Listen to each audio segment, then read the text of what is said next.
Fellow Americans, it is with the utmost pride and sincerity that I present this recording as a living testament and recollection of history in the making during our generation. Allow me to reintroduce myself.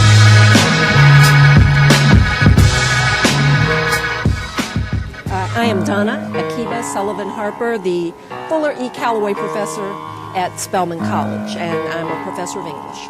My name is Opal Moore. I teach creative writing and literature at Spelman College. I'm Aldon Lynn Nielsen from the English department at Penn State University. Toni Morrison had just written The Bluest Eye around the time when I was coming out of college. Oh, well, I know exactly when I started reading Toni Morrison. I was a student in the NFA program at the University of Iowa. And I first became aware of Toni Morrison in her capacity as an editor. She was behind a really wonderful book project. I think it was just called The Black Book.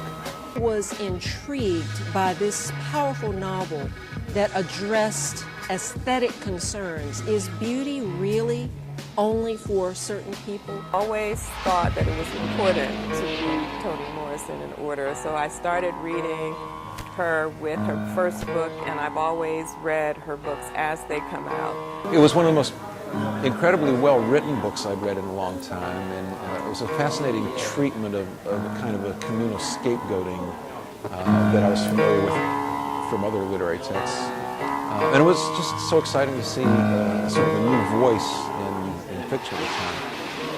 I loved that novel. I still do. Was in the late 70s when I first of all figured out who she was, and then became a huge admirer of her work. The notices that Song of Solomon was coming out, I got a copy of that immediately, and to this day I think that is the finest book she's ever written. It's epic, poetically written, stunning characters. Allow me to reintroduce myself.